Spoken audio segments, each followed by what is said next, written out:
Makanya gue tuh sebenarnya pengen banget jadi sutradara. Kenapa enggak? Waktunya. Karena itu.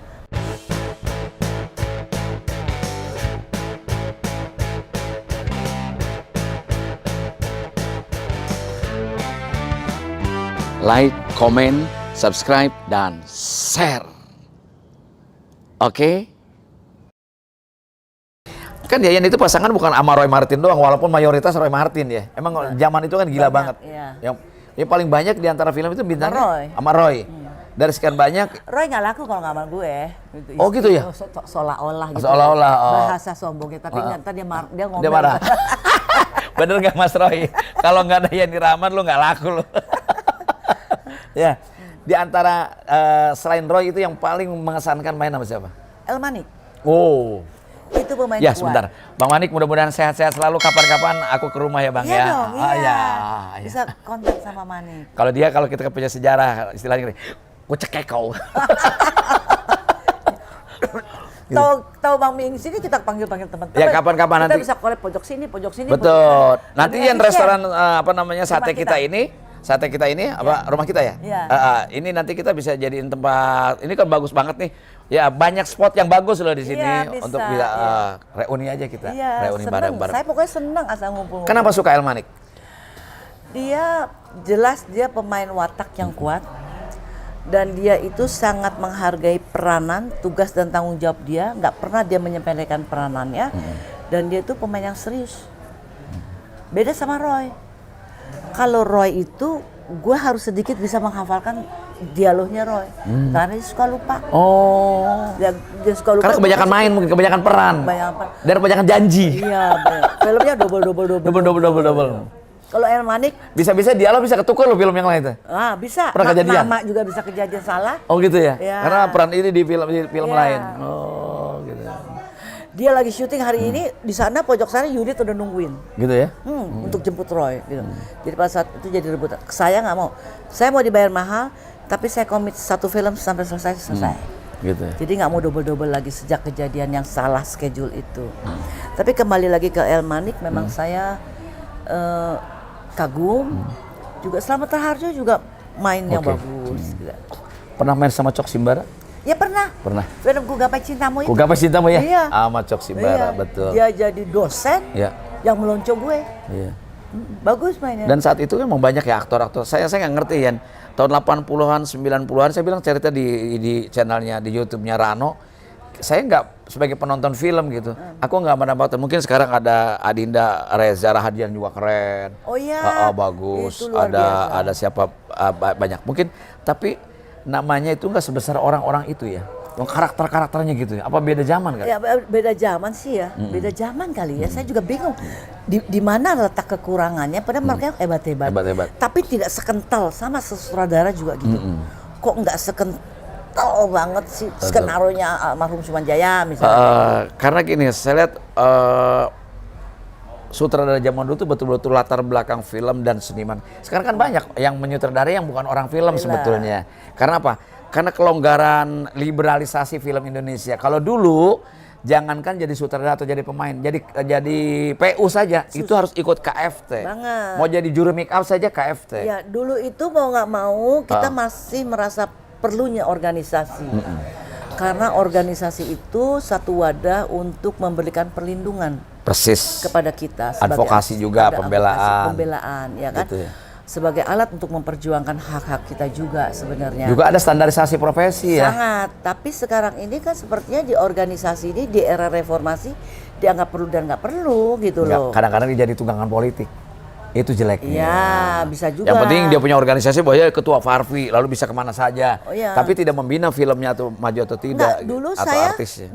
memang sempat organisasi Parvi warnanya jadi kuning.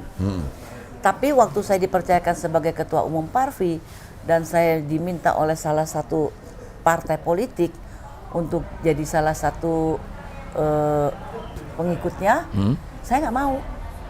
Karena apa? Organisasi saya tidak bisa dilibatkan untuk urusan politik. Jadi kalau minta saya secara pribadi belum waktunya karena saya masih dipercayakan sama teman-teman jadi ketua umum Parvi. Jadi kembali lagi siapa yang memimpin ya harus punya sikap gitu. Yan, Kalau laki-laki kan tadi pasangannya paling sering sama Roy Martin ya.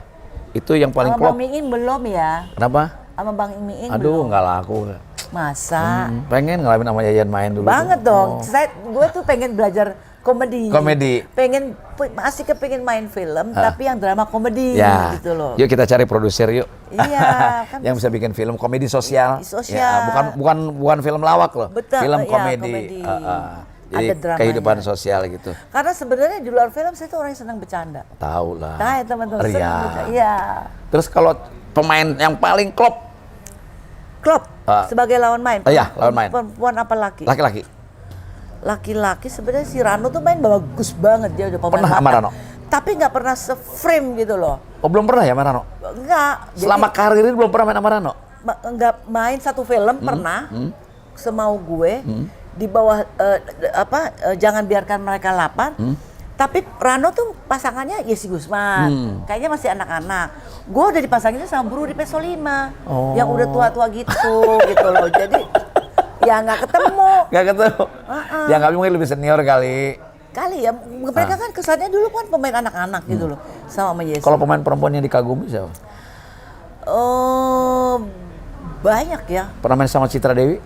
Citra Nih, anak-anak muda nggak tahu. Sofia Wede. Sofia Wede. Sofia Wede, ya.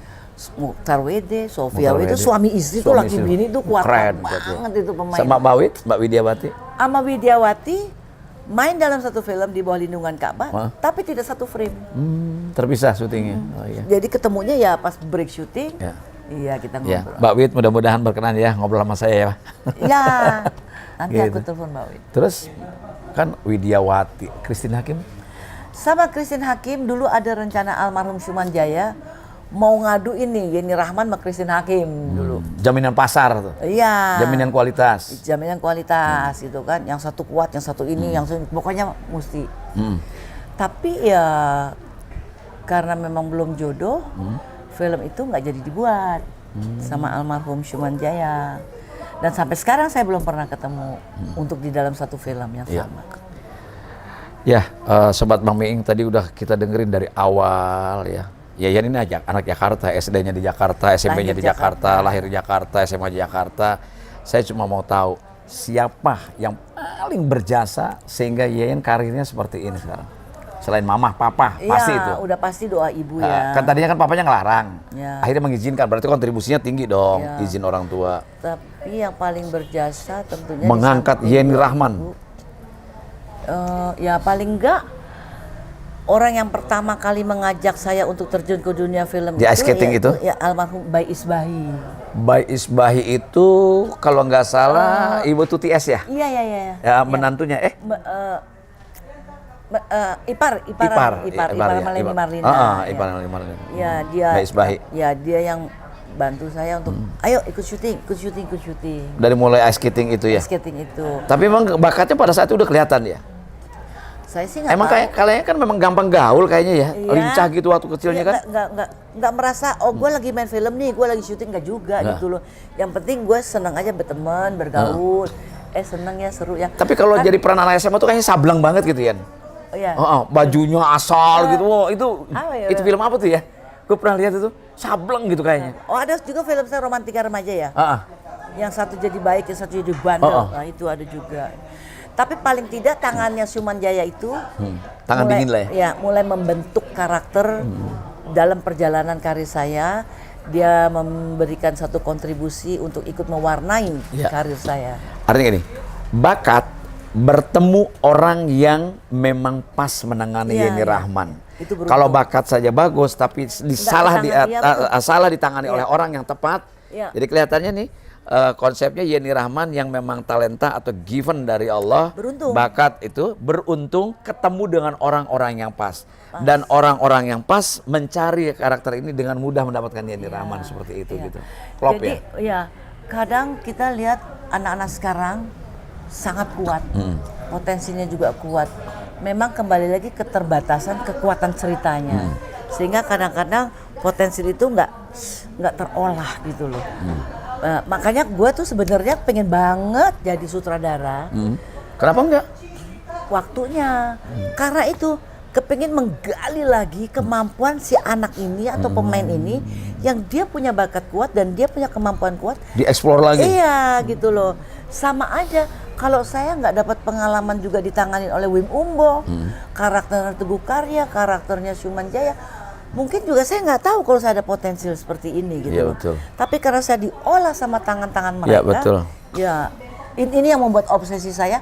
Gue pengen banget nangan ini, anaknya cantik, anak ini bagus, Ya. anak ini kuat banget gitu. Ya. Tapi kembali lagi juga cerita juga harus Ya. menentukan. Untuk para pelaku film ya yang sekarang sebut saja kaum milenial ataupun generasi XYZ dan sebagainya, saya kira harus belajar dari Yeni Rahman tadi. Sama-sama belajar. Artinya gini, bahwa bakat yang sudah diberikan oleh Allah ini, oleh Tuhan yang Maha Kuasa ini kepada kita kan itu kan terpilih dan tidak semua orang dapat. Betul. Nah, juga harus diketemukan dengan orang yang tepat. Tepat. Tapi juga itu memanage dirinya, jangan sombong, tetap rendah hati, dirawat, dilatih dan sebagainya. Dan tetap istiqomah. Sisi- Karena ilmu itu juga jangan untuk kita sendiri. Harus kita berbagi, kita sharing supaya pengalaman kita ini mudah-mudahan juga bisa berbagi untuk jadi yang positif buat orang lain. Termasuk juga pengalaman orang lain itu juga akan menjadi pembelajaran kita loh. Jadi ilmu itu mari kita berbagi, apalagi sekarang dengan era YouTube ini ya. Kita berbagi sharing, tujuan saya tuh ingin berbagi pengalaman supaya apa yang masih bisa kita berikan dari pengalaman kita ini bisa membawa manfaat buat orang lain gitu. Bang Miing juga gitu, saya ikutin YouTube-nya Bang Miing juga sangat inspiratif banget. Dan Bang Miing itu dengan pengalamannya Bang Miing lebih leluasa untuk mengontak tokoh-tokoh politik karena Bang Miing pernah ada di dalam dunia itu. Ya, ada akses. Yan, pertanyaan berikutnya, kapan Yeyen merasa pada peak puncaknya pada saat itu di usia apa? Kalau boleh disebutkan filmnya pada saat zaman apa dan pada titik terendahnya? Kalau saya tidak merasakan puncaknya bagaimana, terendahnya bagaimana, karena kalau menurut hemat orang-orang, saya mulai sedikit menjauhin dari dunia film itu karena sikap selektif saya. Jadi saya nggak menunggu sampai titik rendah, baru nentukin sikap. Enggak. Tapi pada saat saya masih di puncak karir saya, Itu sudah selektif. saya harus selektif. Sehingga saya udah mulai memilih peran. Enggak main sini, main sana, enggak. Lama-lama mulai merasakan, kok ini nggak cocok. Ini nggak cocok. Kok ini gue nggak tertarik, Akhirnya lama-lama jauh sendiri. Iya, gitu ya. Nah, pada saat saya udah sekian tahun nggak main film, tiba-tiba dari perusahaan MD Film minta untuk saya main film di bawah lindungan Ka'bah. Sampai akhirnya dia bawa skenario pun dia minta saya untuk memilih mana peran yang Mbak Yeni suka katanya gitu. Tadinya saya nggak mau main karena saya waktu itu juga masih sibuk dengan yang lain, kesibukan-kesibukan yang lain. Terus juga syutingnya jauh, saya harus meninggalkan suami gitu kan. Diizinin apa enggak, pertimbangannya tuh banyak gitu kan. Tapi akhirnya Mbak Yeni kan film juga nggak sekedar film. Bahwa film juga punya misi untuk menjadi media dakwah. Dan apalagi cerita ini kita angkat dari ceritanya Hamka. Yeah. Itu tiba-tiba tergerak hati saya. Oh iya ya mudah-mudahan melalui film ini juga bagian dari saya untuk juga ikut menciarkan agama saya.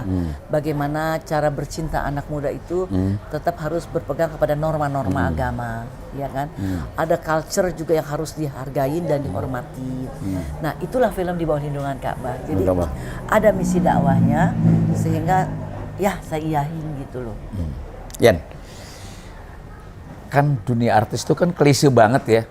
Ketika puncak karirnya segala macam punya kemewahan hidup dan sebagainya. Tapi begitu decline, ketika misalnya industri itu menjauh, maka kehidupannya itu kadang-kadang murat-marit, untuk sakit pun repot dan sebagainya.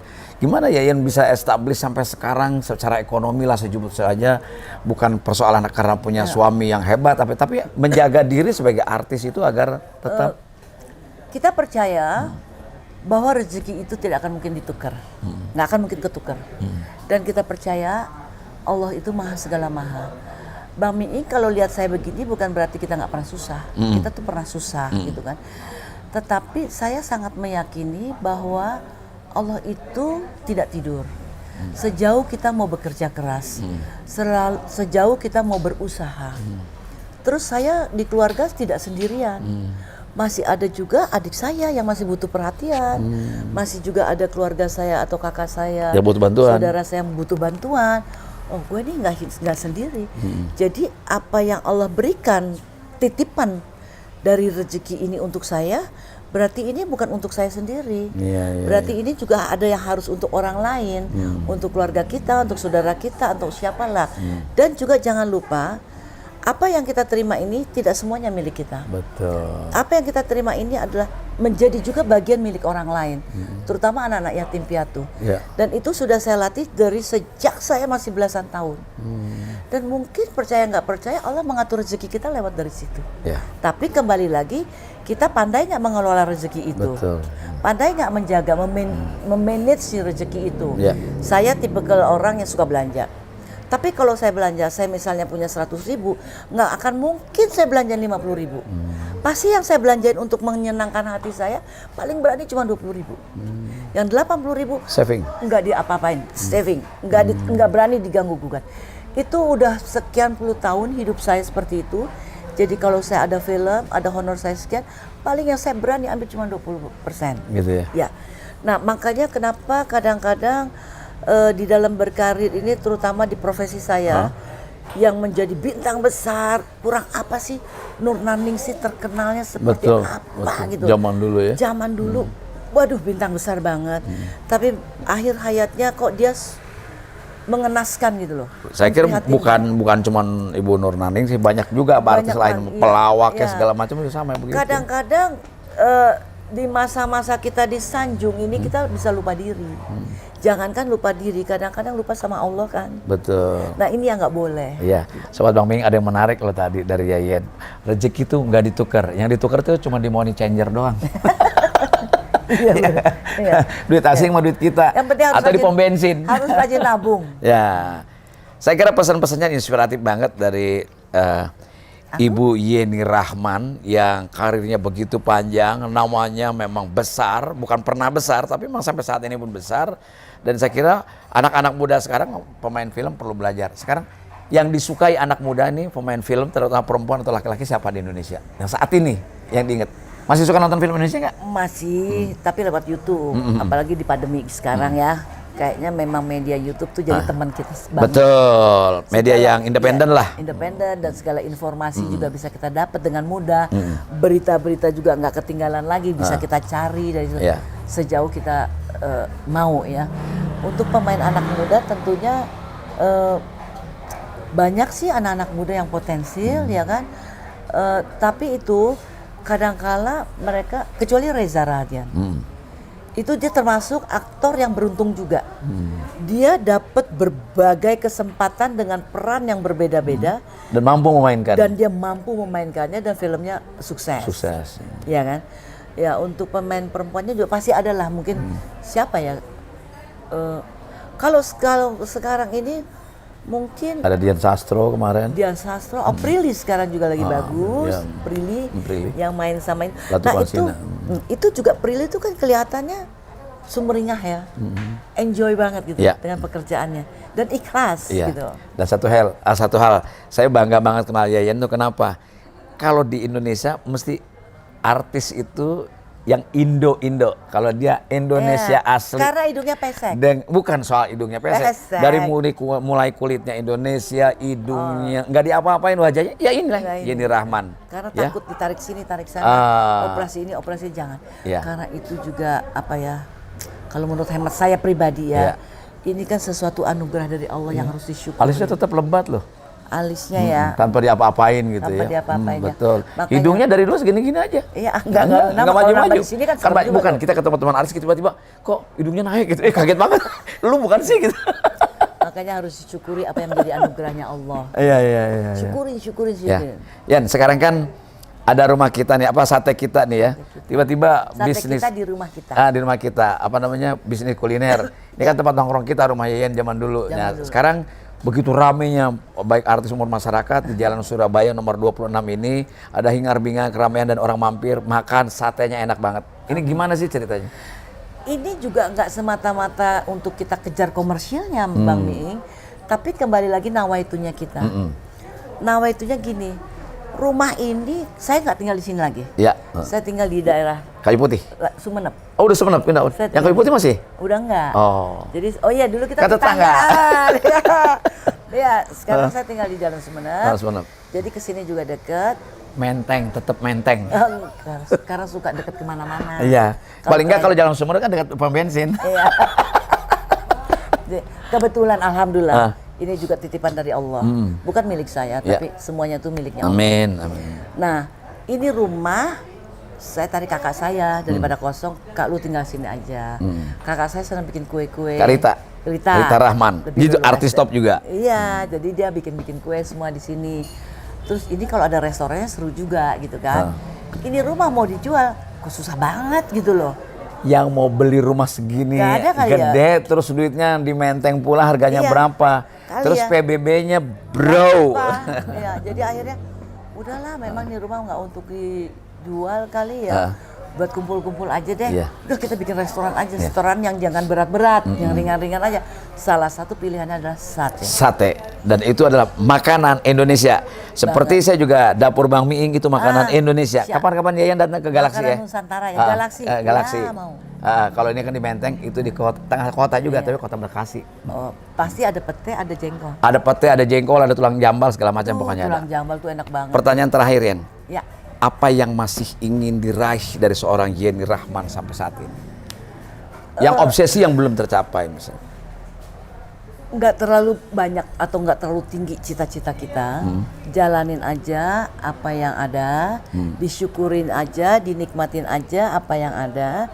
Tapi semakin hari tentunya kita ingin menjadi manusia yang bisa membawa manfaat. Amin. Ini berguna, ini bermanfaat. Ya. Ternyata teman gue happy, saudara happy, tentunya suami juga harus bahagia. Ya, Sobat Bang Miing nggak bisa punya waktu banyak. Yayen sibuk dengan tamu-tamunya, tapi obrolan kita, Masya Allah, terima kasih loh Yen. Oke, udah terima bisa nemenin kasih, aku di Bang sini. Miing, tunggu lagi ya. Dan buat Sobat Bang Miing, jangan lupa tonton juga channelnya Yeni Rahman di YouTube sama-sama. Ntar ada saya di tempatnya Yeyen, ada Yeyen di tempat saya. Iya. Oke. Nah, itu namanya kita saling Berkolaborasi, kerjasama, saling memberikan manfaat. Terima kasih Yen. Amin. Sehat-sehat Makasih, Bang selalu ya. Miing. Harus Ya. sehat semua. Terima kasih. Assalamualaikum.